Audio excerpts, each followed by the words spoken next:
warahmatullahi wabarakatuh. Alhamdulillah.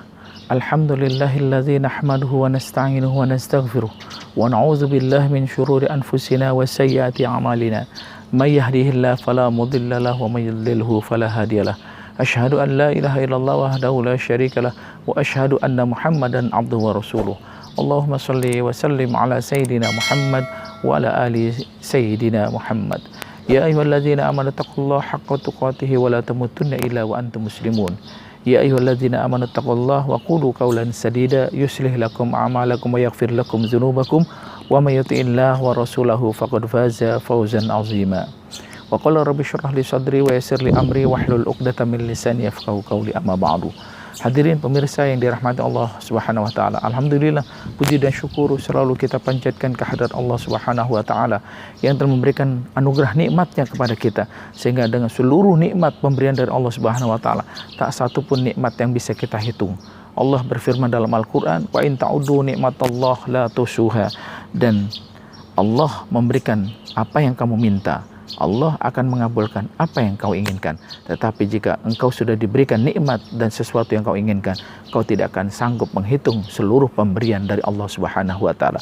Wa in ta'uddu nikmatallahi la tusuha. Kalau kau menghitung pemberian nikmat dari Allah, kau tidak akan sanggup menghitungnya. Allah memberikan kepada kita mata, sehingga dengan nikmat mata kita bisa melihat. Allah memberikan nikmat tangan kita untuk bisa bergerak, menulis dan sebagainya.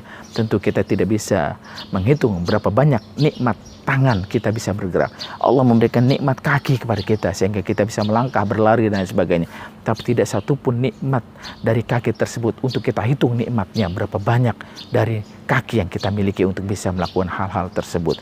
Pemirsa yang dirahmati Allah Subhanahu wa taala, karena itu ada satu pertanyaan dari Al-Qur'an yang patut kita renungkan. Allah bertanya, "Fabi ayyi ala'i rabbikuma tukadziban?" Nikmat mana lagi yang telah aku berikan kepada engkau wahai manusia, tapi kau tidak bersyukur, kau mendustakan nikmat tersebut. Karena itu kita jawab pertanyaan Allah itu, tidak sedikit pun nikmat yang kau anugerahkan kepadaku, aku dustakan ya Allah. Pemirsa yang dirahmati Allah Subhanahu wa taala, mudah-mudahan kita termasuk hamba-hamba Allah yang pandai mensyukuri nikmat. Suatu ketika Rasulullah bersama para sahabatnya, kemudian Rasulullah menghadap ke depan, sahabat-sahabatnya ada di belakang Rasul. Lalu ketika Rasulullah berbalik badan, tiba-tiba Rasulullah menghadap wajah para sahabatnya sambil tersenyum. Lalu ada salah sahabat bertanya, "Ya Rasulullah, apakah gerangan yang membuat kau tersenyum setelah kau balik badan ke kami, kepada sahabat-sahabatmu ini ya Allah?" Rasulullah pun akhirnya berkata, "Tadi baru saja malaikat Jibril berusaha datang kepadaku dengan menyampaikan satu wahyu Allah Subhanahu wa taala." Dan Rasulullah membacakan surat tersebut yang baru disampaikan oleh malaikat Jibril. A'udzubillahi minasyaitonirrajim. Inna a'tainakal kautsar fasholli lirabbika wanhar inna syani'aka huwal abtar. Ayat ini, surat ini adalah asbabun nuzulnya menurut salah satu riwayat yang diriwayatkan oleh Imam Ahmad dengan hadis yang sahih adalah ketika Rasulullah tersenyum berbalik badan menemui para sahabatnya. Apa kata Allah Subhanahu wa taala untuk menjelaskan ayat ini di hadapan para sahabatnya? Rasulullah setelah tersenyum menjelaskan, sesungguhnya Allah telah memberikan nikmat yang banyak kepada manusia. Ada yang menerjemahkan demikian, tetapi dalam hadis yang diriwayatkan oleh Imam Ahmad tadi adalah Rasulullah diberikan satu telaga Al-Kautsar di surga, di mana di surga tersebut ada sebuah telaga yang namanya Al-Kautsar. Tidak ada umat yang bisa minum kecuali Rasulullah memberikan izinnya kepada umatnya untuk bisa minum telaga Al-Kautsar. Karena itu Rasulullah tersenyum, karena kita bisa bayangkan ketika manusia di hari kiamat yang perjalanannya sungguh jauh dan sangat jauh, tidak bisa dihitung lagi dengan perjalanan hidup di dunia, yang pada saat itu manusia dahaga, haus dan kecapaian, sehingga pada saat itu Rasulullah pun diizinkan untuk memberikan minum kepada umatnya yang senantiasa istiqomah melaksanakan perintah Allah dan memegang sunnah Rasulullah, sehingga banyak para umat Nabi Muhammad yang diizinkan yang bisa minum dari telaga Al-Kautsar dengan catatan dia beriman kepada Allah dan melaksanakan sunnah-sunnah Rasulullah Sallallahu Alaihi Wasallam. Pemirsa yang dirahmati Allah Subhanahu Wa Taala, akhirnya ketika Rasulullah pun menyampaikan bahwa ada telaga di surga yang akan diminum oleh umatnya, Mereka adalah umatku yang diperbolehkan untuk minum karena dia menjalankan syariatku dengan sebaik-baiknya. Maka akhirnya Rasulullah menyampaikan hal tersebut di hadapan para sahabatnya. Tetapi di riwayat lain juga mengatakan bahwa sesungguhnya ada nikmat yang banyak, bukan hanya telaga Al-Kautsar. Karena itu ditafsirkan atau diterjemahkan adalah ketika Allah menyampaikan ayat ini adalah sesungguhnya Allah atau kami Allah telah memberikan nikmat yang banyak kepada manusia. Di ayat pertama ini Allah menjelaskan kepada kita sesungguhnya Allah telah memberikan nikmat yang banyak kepada manusia. Nikmat tersebut tidak bisa terhitung. Nikmat tersebut sangat-sangatlah luar biasa ketika manusia itu mendapatkan nikmat yang Allah sampaikan pada kita. Begitu banyaknya nikmat sehingga dengan nikmat tersebut manusia bersyukur atau menjadi orang yang kufur. Karena itu di ayat keduanya setelah nikmat itu Allah sampaikan begitu banyak kepada manusia diberikannya, fasolli lirabbika. Maka hendaklah dengan nikmat yang banyak itu kau laksanakan perintah Allah, yaitu sholat untuk Tuhanmu. Hadirin pemirsa yang dirahmati Allah Subhanahu wa taala. Perintah sholat yang hanya diwajibkan oleh umat Nabi Muhammad sehari semalam 5 waktu, yang asal muasalnya adalah sholat itu diwajibkan 50 waktu. Lalu ketika Rasulullah dimintai pendapatnya oleh Nabi Musa alaihissalam, saat itu Nabi Musa memberikan saran dan argumentasi sehingga Nabi Muhammad diminta untuk balik lagi berjumpa dengan Allah agar minta pengurangan, dispensasi pengurangan diskon dari 50 waktu menjadi 5 waktu. Dan akhirnya pun Rasulullah berjumpa lagi dengan Allah untuk menerima perintah sholat itu tidak 50 waktu. Dan akhirnya pun sholat itu hasilnya 5 waktu sehari semalam, yang awalnya 50 waktu. Karena itu sholat yang kita kerjakan dibanding dengan nikmat yang Allah berikan masih sangatlah jauh dan sangatlah jauh. Artinya sholat yang kita lakukan 5 waktu dengan perbandingan nikmat yang banyak yang Allah berikan, sungguh luar biasa, perbedaan yang sangat jauh. Karena itu mari sama-sama kita renungi bahwa pemberian nikmat Allah kepada kita begitu banyaknya, dan kita dituntut hanya 5 waktu sehari semalam untuk mendirikan sholat untuk Tuhan Allah Subhanahu wa taala. Fasholli li rabbika wanhar. Maka hendaklah dengan nikmat yang banyak tersebut engkau mendirikan sholat untuk Tuhanmu. Lalu perintah yang kedua selain fasholli li rabbika, hendaklah kau melaksanakan sholat untuk Tuhanmu, wanhar, dan berkorbanlah. Ternyata di ayat kedua ini ada dua dimensi. Dimensi yang pertama adalah hablum minallah, fasholli li rabbika. Hendaklah kau mendirikan sholat hablum minallah. Kemudian hablum minannasnya dimensi yang kedua, wanhar, dan hendaklah engkau berkorban untuk Allah Subhanahu wa taala. Jadi pemirsa yang dirahmati, yang dicintai Allah Subhanahu wa taala, pada kesempatan kali ini saya ingin menyampaikan sedikit spirit semangat kita untuk berkorban di saat ada saudara-saudara kita yang membutuhkan dalam kondisi yang seperti sekarang ini. Karena itu pemirsa yang dirahmati Allah Subhanahu wa taala, antara hablum minallah dan hablum minannas harus sejalan. Khairun nas anfa'uhum linnas. Manusia yang baik adalah manusia yang bisa berbagi, bermanfaat kepada orang yang lain. Karena itu setelah kita melaksanakan sholat 5 waktu, kita diperintahkan untuk berkorban. Spirit berkorban, tumbuhkan spirit berkorban, harus kita berikan kepada sesuatu yang lebih bermanfaat untuk orang lain. Karena itu ada beberapa hadis Rasulullah SAW yang menyampaikan tentang keutamaan kita berkorban.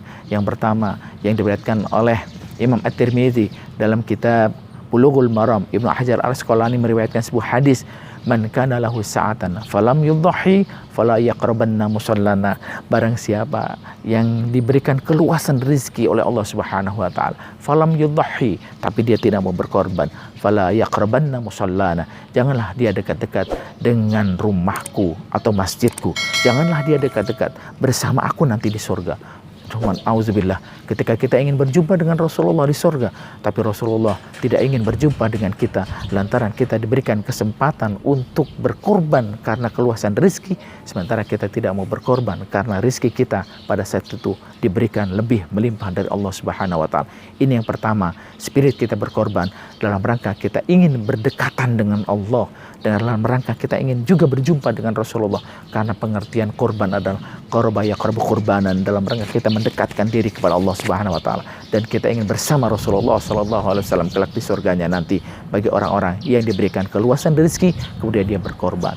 Lalu yang kedua, keutamaan dan spirit kita untuk berkorban adalah hadis yang diriwayatkan juga oleh sahabat Nabi yang lainnya, ketika ada sahabat Nabi yang bernama Zaid bin Arqam bertanya kepada Rasulullah, "Ya Rasulullah, mahwal adhiyah? Mahiyal adhiyah?" Ya Rasulullah, apakah korban itu? Rasul menjawab, "Huwa min sunanin abikum Ibrahim." Dia adalah sunnah dari bapakmu, yaitu Nabi Allah Ibrahim alaihissalam. Zaid bin Arqam bertanya tentang korban. Rasulullah menjawab, korban itu adalah sunnahnya Nabi Ibrahim ketika ingin menyembelih putranya Ismail alaihissalam. Lalu Zaid bin Arqam bertanya lagi kepada Rasulullah, "Ya Rasulullah, apa manfaat dari berkorban?" Zaid bin Arqam masih bertanya. Rasulullah menjawab, "Satu helai bulu yang ada di kepalanya akan menjadi pahala bagi orang yang berkorban." Zaid bin Arqam bertanya lagi, "Ya Rasulullah, bukankah hewan kurban yang kita berikan ada bulunya di badan, di kaki, di buntutnya? Semuanya itu," kata Rasulullah, "akan menjadi pahala dan ibadah bagi orang yang berkorban." Jadi kesimpulannya, sesungguhnya bagi orang yang berkorban akan mendapatkan pahala-pahala yang sangat besar, luar biasa besarnya pahala dibandingkan ketika kita beribadah sedekah di luar pada saat kita melaksanakan ibadah kurban tersebut. Hadirin pemirsa yang dirahmati Allah Subhanahu wa taala, jadi kita bisa bayangkan bulu-bulu yang ada di hewan kurban, yang ada di kepala, kaki, buntut dan badannya, semuanya itu akan bernilai pahala di sisi Allah Subhanahu wa taala bagi orang yang saat itu diberikan keluasan rizkinya untuk bisa berkorban. Pemirsa yang dirahmati, yang dicintai Allah Subhanahu wa taala. Lalu yang ketiga adalah ketika hadis ini diriwayatkan oleh Imam Ibnu Majah, Rasulullah menyampaikan, sesungguhnya amalan yang paling dicintai oleh Allah adalah berkorban. Karena nanti pada hari kiamat, kuku dari hewan korban tersebut, tanduk yang ada di hewan korban tersebut, bulu-bulunya ataupun kulit yang ada di hewan korban tersebut akan datang di hari kiamat menjadi saksi buat orang yang berkorban tadi. Dan tetesan darah sebelum menyentuh ke tanah itu adalah penebus dari ridhonya Allah Subhanahu wa taala. Pemirsa yang dirahmati Allah Subhanahu wa taala, begitu besarnya korban spirit kita untuk berkorban dan berbagi pada orang yang membutuhkan. Karena apa?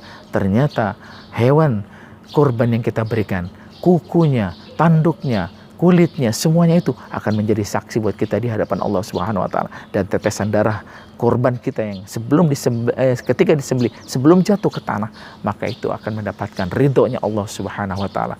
Oleh karena itu ulama ada yang mengatakan bahwa ibadah yang paling mulia dan utama di bulan Dzulhijjah ini adalah ketika dia bisa berkorban untuk bisa mengalahkan ibadah sedekah dan lain sebagainya. Karena itu mari sama-sama kita renungkan spirit berkorban ini untuk bisa berbagi kepada saudara kita yang membutuhkan, sehingga Allah Subhanahu wa taala pun ridho atas korban kita, dan Rasulullah pun akan bersama kita orang-orang yang mau berkorban, dan Allah pun akan juga menerima korban kita ketika kita ingin mendapatkan keridhaan Allah Subhanahu wa taala dengan cara berkorban. Pemirsa yang dirahmati Allah Subhanahu wa taala, mudah-mudahan Allah Subhanahu wa taala memberikan kepada kita semangat kita untuk berkorban, spirit kita untuk berkorban, termasuk juga kita akan mendapatkan derajat untuk bisa dekat dengan Allah pada saat kita bisa mengeluarkan sebagian rezeki kita untuk berkorban kepada Allah Subhanahu wa taala. Mari sama-sama kita akhiri tausiah singkat ini dengan sama-sama membaca doa kafaratul majlis agar kita mendapatkan keridhaan dan juga karunia nikmat dari Allah Subhanahu wa taala, sehingga kita bisa berkorban di tahun ini dengan sebaik-baiknya.